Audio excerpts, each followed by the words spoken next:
Messieurs les professeurs, mesdames et messieurs, pardonnez, je vais parler en français. J'espère que tout le monde me comprendra.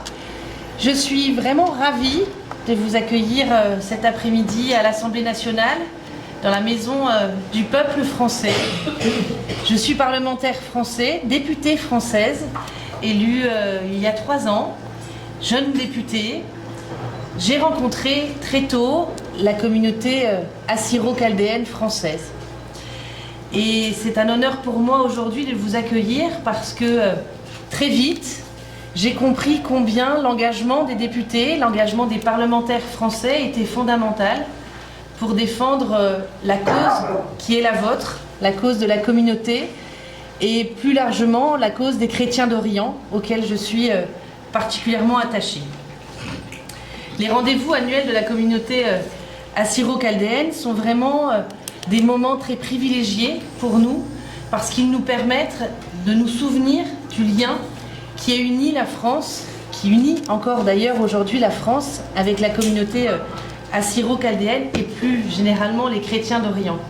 Parce que les chrétiens d'Orient sont et ont toujours été un pont vers l'Europe et un pont indispensable pour relier nos traditions, notre chrétienté, l'attachement à nos racines en quelque sorte. Parce que les chrétiens d'Orient sont les héritiers, sont le berceau de la chrétienté avec laquelle nous partageons une foi chrétienne commune. Alors, évidemment, la communauté assyro-chaldéenne, votre communauté, vos aïeux, ont vécu un certain nombre de choses par le passé, en l'occurrence un génocide, pour lequel je me suis rapidement engagée parce que, ayant pris connaissance de tout ce qui s'est passé, de tout ce que vos familles ont vécu, il semblait important, comme l'ont fait d'autres pays européens, que la France prenne aussi sa large part à la reconnaissance de ce génocide qui a été perpétré sur vos terres à l'encontre de ceux qui ont été les vôtres. Et c'est la raison pour laquelle, avec un certain nombre de collègues, dont Valérie Boyer, que vous avez pu rencontrer avant-hier, sauf erreur, avant-hier au Sénat, donc l'autre chambre du Parlement français, nous avons mené ce combat pour qu'une proposition de résolution soit adoptée par les 2 chambres du Parlement national. Ce combat, nous l'avons mené aussi avec un sénateur qui n'est plus aujourd'hui sénateur parce qu'il a la lourde charge que d'être ministre de l'Intérieur, et en l'occurrence, il s'agit de Bruno Retailleau. Notre ministre de l'Intérieur s'est lui aussi de très longue date engagé pour cette cause commune. Et c'est vrai que c'est important aujourd'hui pour nous d'avoir des relais parce qu'il faut mener ce combat à tous les niveaux de l'État. Quand l'année dernière, dans la droite ligne du Sénat qu'il avait fait 1 an auparavant, enfin l'année dernière, non, il y a 6 mois en fait, pardonnez-moi, le temps passe très vite, mais c'est vrai que pour ceux qui ont suivi l'actualité française, il s'est passé quelques élections ces derniers mois et donc le temps a raccourci subitement, mais en réalité c'était il y a quelques mois. L'Assemblée nationale a voté la reconnaissance officielle du génocide assyro-chaldéen dans la droite ligne du Sénat. Cette proposition de résolution n'est en réalité pas contraignante, puisque les parlementaires français ont demandé au gouvernement à reconnaître très officiellement, au nom de la France, le génocide assyro-chaldéen. Mais pour inviter le gouvernement, il fallait que les parlementaires se prononcent. Et donc c'était important que les sénateurs, d'un côté, les députés, de l'autre, puissent inviter le gouvernement. Et donc la lourde charge qui est la nôtre, après avoir versé au débat cette proposition mémorielle envers votre communauté, il est important aujourd'hui de poursuivre cette route que nous avons entamée, et il est important que le gouvernement reconnaisse très officiellement ce qui s'est passé il y a plusieurs décennies. Et donc c'est la raison pour laquelle je vous parlais de Bruno Retailleau, parce que Bruno Retailleau étant très attaché à cette cause, aujourd'hui, j'espère que le gouvernement va prendre toutes les mesures pour reconnaître ce génocide assyro-chaldéen. Et donc c'est aujourd'hui ce qu'avec un certain nombre d'entre nous, nous essayons de faire, et c'est ce que les parlementaires français ont voulu signifier, et ce qu'ils s'engagent à faire avec toute leur force et toute leur énergie. C'était pour simplement vous expliquer la démarche qui était la mienne, et la raison pour laquelle je vous accueille aujourd'hui, c'est également parce que je crois que la chaire de Ninive est en réalité aussi dans la droite ligne de l'engagement qui est le nôtre lorsque l'on est parlementaire. Il est de défendre ce à quoi nous sommes attachés pour la France, pour la grandeur de la France, pour ses traditions, pour son héritage et pour sa langue. Et c'est d'ailleurs la raison pour laquelle, en discutant avec le professeur, je sais combien la chaire de Ninive est dans une démarche académique pour justement permettre à ce que votre communauté puisse, de manière académique, sur le territoire national français, pouvoir justement partager son histoire et sa langue.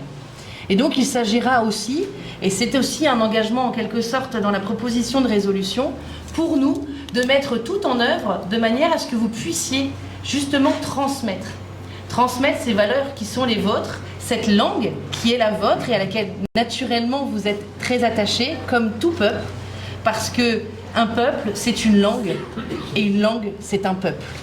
Et donc c'est important pour nous de nous retrouver aujourd'hui, d'entendre aussi, grâce au professeur Yacoub, ce lien indéfectible qui a été noué entre la France et la communauté assyro-chaldéenne à travers les âges. Je ne crois pas me tromper sur la dénomination de vos propos, parce que c'est fondamental pour nous. Et donc être à vos côtés renforce notre conviction que malgré la dureté des épreuves qui peut toucher la vie et vous a touché dans votre propre chair, jamais le combat ne doit être sacrifié sur l'autel de valeurs auxquelles finalement on devrait renoncer. Je crois profondément que ce qui nous lie, le socle de notre vie sur Terre, en l'occurrence, c'est de s'engager pleinement à travers les temps avec l'énergie qui est la nôtre et l'endroit où nous sommes les uns et les autres, de manière à faire évoluer les choses et de manière à permettre à chacun d'avoir une histoire que l'on peut transmettre aux générations qui nous suivront, de manière à toujours rester dans l'histoire de l'humanité plus largement. Voilà, c'est quelques mots d'accueil que je voulais vous adresser aujourd'hui. Vous remercier infiniment d'avoir fait le déplacement jusqu'ici, jusqu'à Paris, que vous pouvez être aussi certain que cet attachement que nous partageons est très important aujourd'hui et renforce les liens d'amitié qui lient la France et votre communauté. Très bel après-midi de réflexion auquel je vais participer, en tout cas un petit temps, et en écoutant avec grand plaisir le professeur Yacoub. Très belle fin de colloque et encore une fois un vrai plaisir de tous vous accueillir aujourd'hui.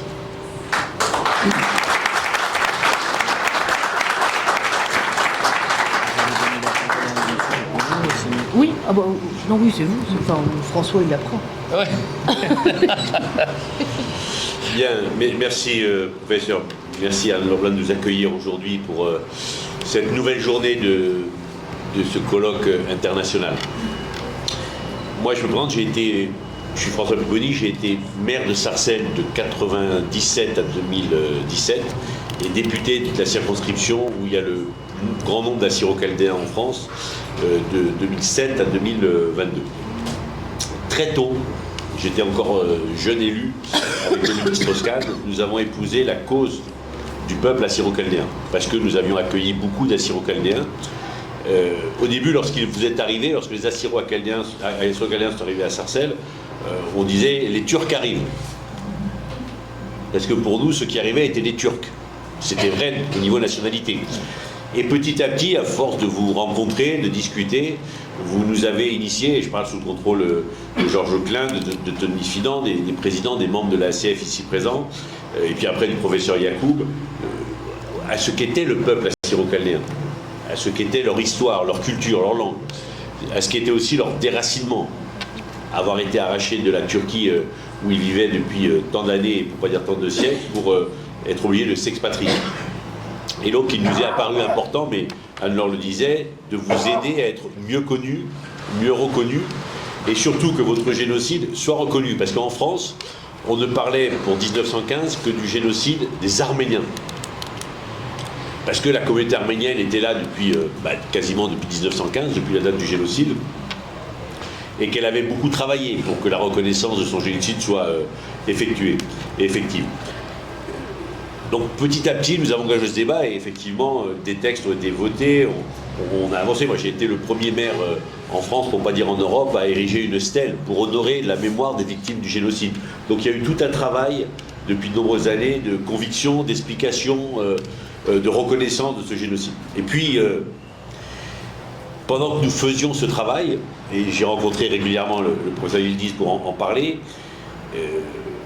est arrivé un processus que nous n'avions pas imaginé, en tout cas que pour ma part je n'avais pas imaginé, c'est que si on ne fait pas attention, dans 5 ans, 10 ans, 20 ans, il n'y aura plus de chrétiens en Orient. Quand je dis il n'y aura plus, il en restera sûrement un petit peu, mais entre le million, les plusieurs millions de chrétiens qui existaient en Orient il y a encore 10, 15, 20 ans, et aujourd'hui on voit comment les chrétiens ont été obligés de quitter l'Orient.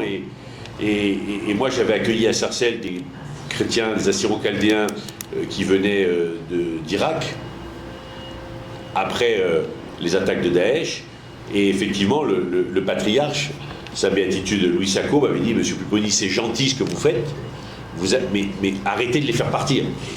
Et on était pris entre la nécessité de protéger les chrétiens d'Orient, de les sauver, mais éviter de les faire partir, parce que si on continue comme ça, il n'y aura plus de chrétiens en Orient. D'où l'intérêt de vos travaux, professeur, d'où l'intérêt des travaux que vous menez avec tous vos amis, parce qu'il faut à la fois une reconnaissance, il faut à la fois vous faire connaître, mais compte tenu de ce risque de disparition des chrétiens d'Orient en Orient, vous avez un impératif de conserver votre patrimoine linguistique, culturel, historique. Et cette responsabilité, elle est double maintenant. Au début, c'était vous faire connaître. Maintenant, c'est vous protéger et surtout conserver un des patrimoines les plus importants de l'humanité, au-delà de l'araméen, celui que vous parlez, mais c'est aussi une histoire multiséculaire qui a marqué l'histoire du monde et qui est peut-être, d'une manière terrible, catastrophique, en train de prendre un nouveau tournant dans les années qui viennent et depuis quelques années. Donc vraiment, bravo pour ce que vous faites. Moi, ce que j'aimerais, c'est que, mais je sais que c'est le souhait du professeur Yacoub, le souhait de la ACF, c'est que vous faites un travail exceptionnel à l'étranger et qu'on puisse aussi, à l'Élysée, le faire en France. C'est-à-dire que la France devait être aussi le lieu de la réflexion. On avait créé, moi j'avais financé le premier centre de recherche assyro-chaldéen en France, mais je crois que grâce à vous, la France pourrait devenir aussi un des lieux importants de ce travail, de recherche, de réflexion, de connaissance d'un peuple qui est très peu connu en fait, mais qui mériterait, et vous le savez, d'être mieux connu, et parce qu'il a marqué l'histoire de l'humanité. Voilà, voilà ce que je voulais dire, donc bravo, moi je suis très content d'être là aujourd'hui. J'étais l'autre jour au Sénat pour vous écouter, et puis de participer, même si je ne parle pas encore l'araméen, j'essaye. J'ai essayé de suivre les débats l'autre jour, j'ai eu un peu de mal. Vous allez aller à Salamanque pour la... Je vais aller à Salamanque. Il y a Georges qui essaye de m'apprendre, mais il n'est pas bon professeur. Merci en tout cas et bravo à vous.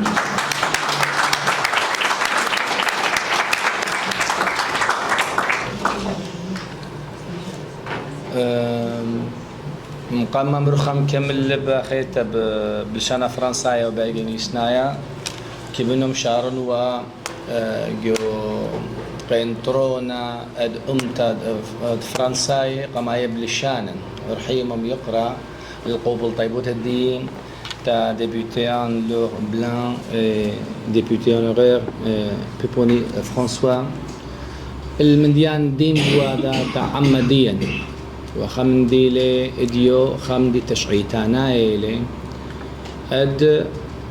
اديك بشلن اخرنخ مخكوي على شانن على تشعيتن على صبرايتن على الجزدين كيان عيد Donc j'aimerais bien commencer quelques mots, même en français, quoique ça fait longtemps que je ne le pratique pas. Député Anne-Laure Blin, député honoraire Péponi François, professeur Joseph Yacoub, chers collègues, chers participants. Aujourd'hui, c'est un jour historique. Pouvoir parler de notre langue, de notre patrimoine linguistique, historique, culturel dans l'Assemblée nationale, c'est une chose peut-être qu'on n'aurait jamais rêvé avec. Mais aujourd'hui, c'est une réalité. Donc, je vous remercie au nom de la chaire de Ninive, mais surtout aussi au nom de l'Association des Azéro-Chaldéens en France, pour avoir nous donné cette occasion de pouvoir parler d'une manière libre, finalement, de notre patrimoine, dans un lieu où la liberté est une des principes qui étaient fondés en France. La liberté, égalité, fraternité. Donc, on partage avec vous aussi la richesse des Azéro-Chaldéens. Comme vous avez dit, c'est une des cultures plus riches, selon mon opinion, de l'histoire de l'humanité. Nous avons contribué, oui, mais maintenant nous avons besoin aussi d'un soutien, puisque cette culture ne tombe pas dans l'oubli.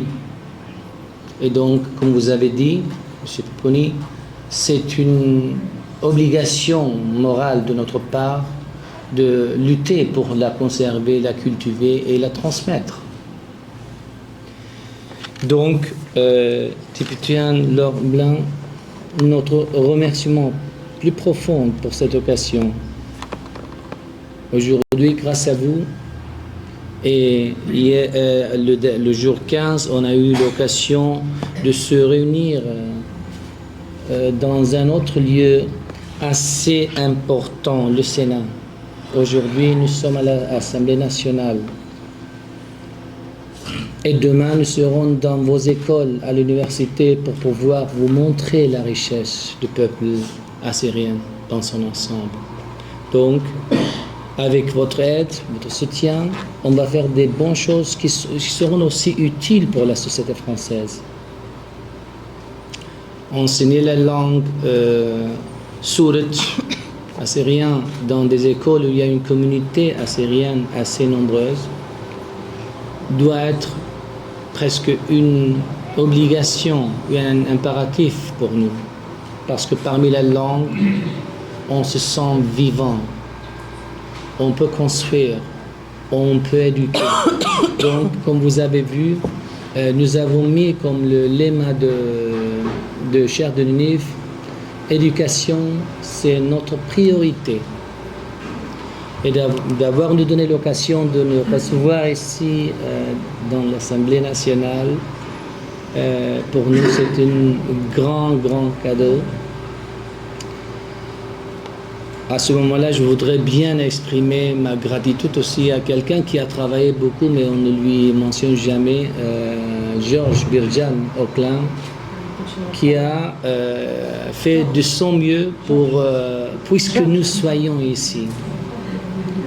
Donc, merci Birjan. Je suis incapable de t'appeler Georges. Merci Tony, merci tous ceux qui sont contribués. Et oui, Tony Idé aussi, qui est le président de l'ASF.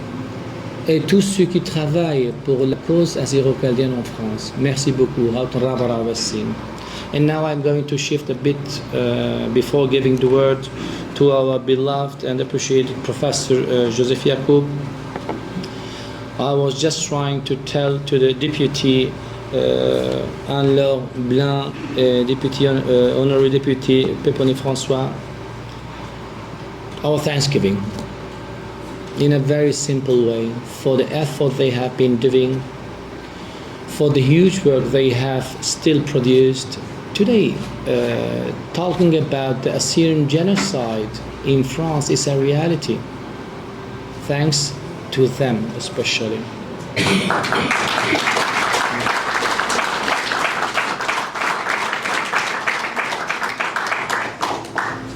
The 15th we were in the Senate. There are other people who have been contributing Bruno Rotaillot, Valérie Boyer. We met her there and she gave a speech giving us, this hope. Not just a hope that is a kind of promises, a tangible hope that will allow us then also to rebuild Assyria once again in the future. Therefore, for us, education is absolutely imperative and our priority. Therefore, those who have had the chance after the genocides, persecutions, shedding of blood in our own territory, now we have the chance to restart, to rebuild. And Assyrians are, hard workers. And if we are given a chance to rebuild, then we will achieve that goal. But first, let's focus on our kids, on the incoming generation that is in need of being educated in their language, their history, their culture. And the best way is this, focusing on education. Nineveh has this vocation. It has been created for this specific purpose. And the simple fact, having so many scholars here and very interested participants, is, let's say, a sign that gives us not only the hope but the energy to work, as Braveheart. So, in this sense, we are thankful to you for giving us this occasion. And I am sure that the Chaldo-Assyrian community in France, in Paris, and in the whole territory, they will contribute. We are not just attending help, we will help also if we are supported. So, these sponsorships, parrainage de l'Assemblée nationale or du Sénat, will give us the chance to also show you the decision to contribute, whether we want or not. Today, the multiculturalism at the European level is a reality. Multilingualism is a daily life practice. And why not the Aramaic language? By the way, I haven't mentioned it. It's now included in an European master degree, the teaching of modern Assyrian and the history of Mesopotamia. So this is also a part which is very important. And we have students from several universities, European universities, of different alliances that are participating. So we are contributing. We are contributing in a way that the unique way where we can build a society that is able to share the values in a common way is starting from the languages. Through the language we will know how rich the French society is. Through the language we will touch a reality, communicating, because human being needs the communication, and the language is key for those purposes. So what we ask you we ask you to help us to seed. We have a big community, we have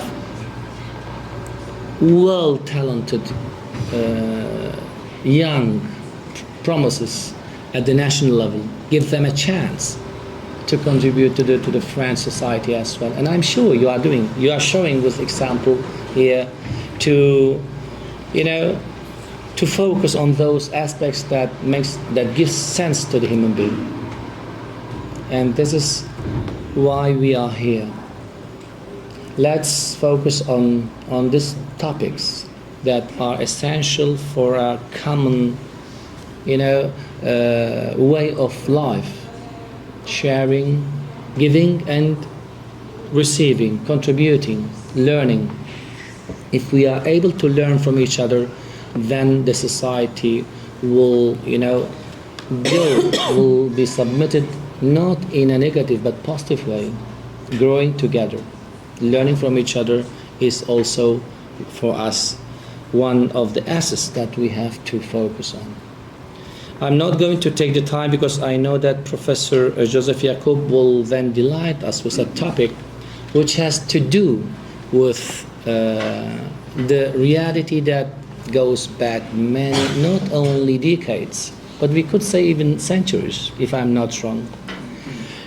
As you know, his reference, especially in France, but not only in France, at international level, upon his struggle for recognition of the Assyrian Chaldean genocide processes. But he's not only that, he is working so hard on producing texts that are very, very necessary for our generation and for the incoming generation.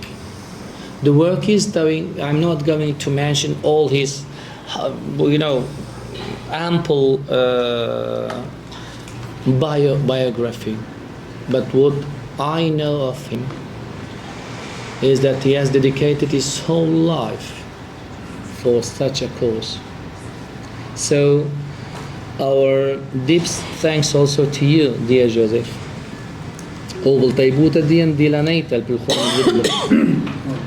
This is the way where we can rebuild Assyria.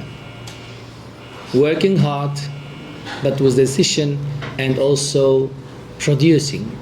And Professor Joseph Yacoub has been and is still producing. He's working. He's told me, don't take my time, I need to finish this book. Last conversation was this.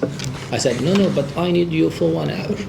The rest of the time you dedicate it to the essential parts. But just in order to convey him our thanks, common thanks of all of us for the work he has been doing and he's still doing. And I hope, I told him in my last email, said, no, you should not go back this night because we want you for a long time, because if you don't relax a bit, then we are limited in body as well. So, but he said, no, I have to go. That he is here because he's also convinced that this is the way to rebuild together, to recover, and to seed and transmit what is our legacy from different points. So I'm not going to take more of your time. Thank you very much for coming.